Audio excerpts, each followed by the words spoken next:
WMNS is here for you, celebrating 75 years of bringing you the news with 6 News at 6. Police arrest someone related to a July homicide. It's our top story at 6. Thanks for joining us. I'm Jorma Duran. The Lansing Police Department tells 6 News they've made an arrest connected with a July homicide that happened in a neighborhood near the Capital Region International Airport. Police say on July 20th, just before 4 a.m., officers responded to the 3800 block of Wilson Avenue for a reported shooting.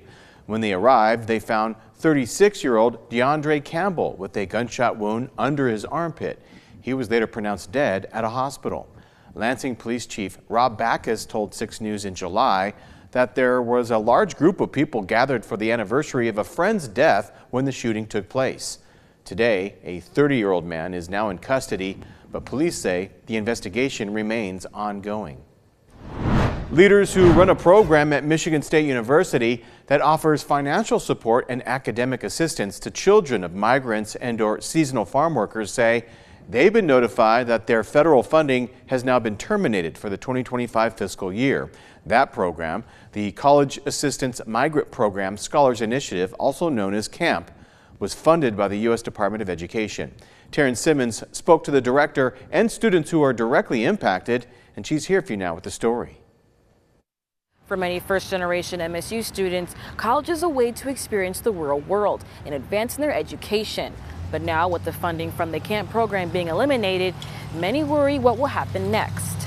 So this is the Migrant Student Services office. For Michigan State students Damaris Gomez and Jacqueline Barajas, MSU Camp is like home away from home. Camp actually helped me transition from coming from out of state to a new state, feeling more welcomed and at home. It's a place where you can find your people to hang out, but also find help, whether that is with financial aid. Gomez and Barajas are children of farm workers and enrolled into the program as freshmen to help adjust them into college. The department does not intend to make new awards. Luis Alonso Garcia, director of Migrant Student Services, says they were told the main reason behind the funding was canceled is because it did not align with the Trump administration's priorities. Definitely devastating for us, given that historically we bring on the average of 50 to 60 students annually into the program. Garcia says the program mainly works with first-generation students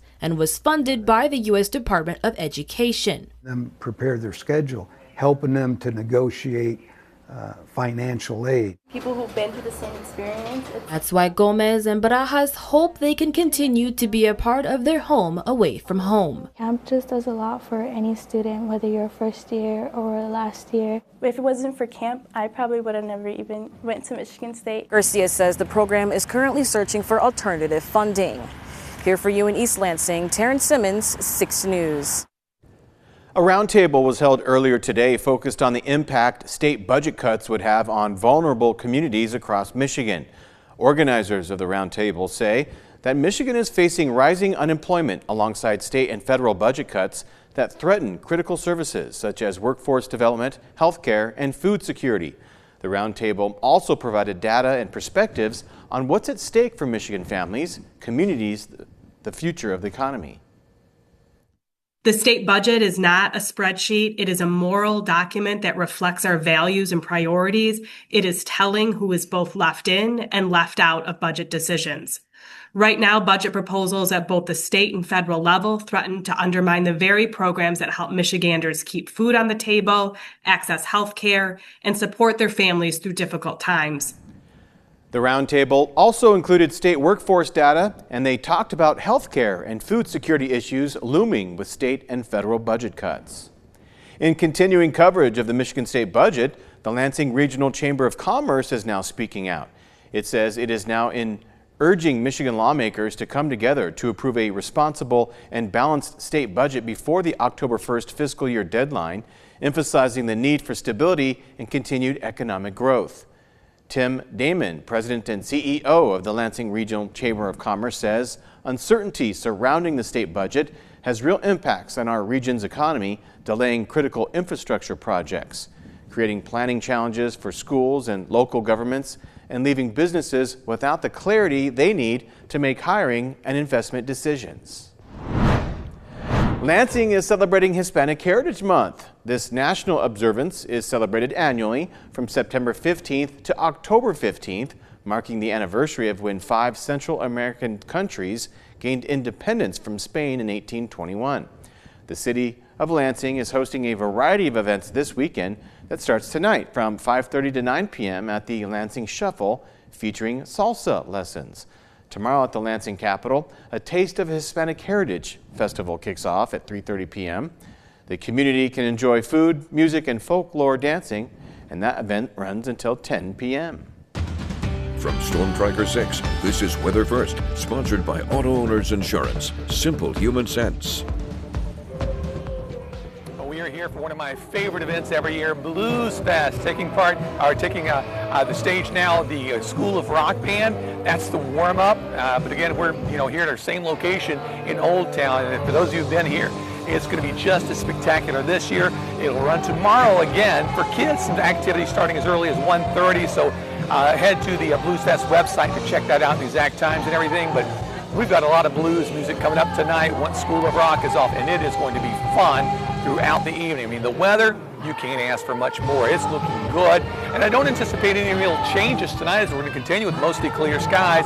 We'll become mostly cloudy by tomorrow morning, but at least for now, we're in really good shape. Weather-wise, temperatures, now we've known the past few weeks that we're way above average. We've been in the mid-80s, so it's been exceptionally warm. Some changes come, though, as we head into the weekend and next week, as highs are only in the low to the mid-70s, but that's still going to be above average, so even the big cool down is not going to be all that cold. Satellite radar shows some showers to our west.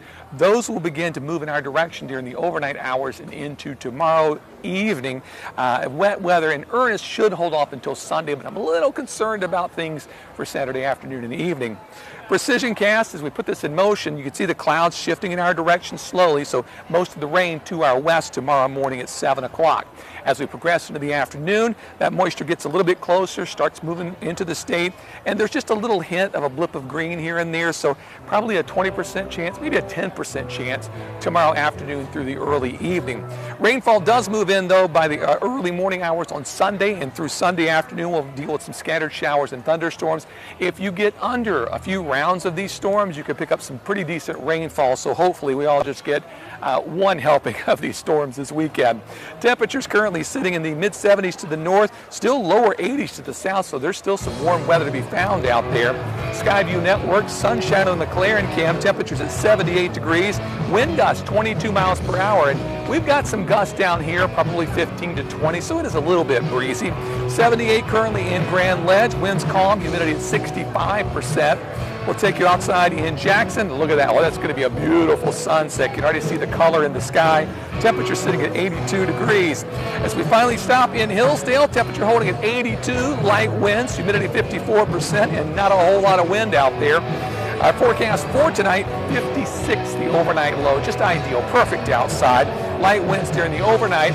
And then tomorrow, other than the cloud cover, we should be in good shape. I am going to mention a stray storm possible at 5. But I don't anticipate widespread rainfall, so most of us stay dry for Saturday. 6-day forecast, showers and storms Sunday, Monday, and lasting into Tuesday before moving out. Wednesday, still some clouds around, much cooler, but still above average. We get closer to next weekend, and look at that. We're back in the mid-70s and more sunshine. Next chance of rain beyond that is not going to come, it looks like, until next Wednesday. So lots to look forward to in the weather department and here in Old Town. Blues Fest. This is the place to be today, tonight, and tomorrow. All right, we appreciate that. Well, coming up, Health Secretary Robert F. Kennedy Jr.'s new vaccine advisors added confusion to this fall's COVID-19 vaccinations. So stay right there. We'll break it all down when 6 News at 6 returns.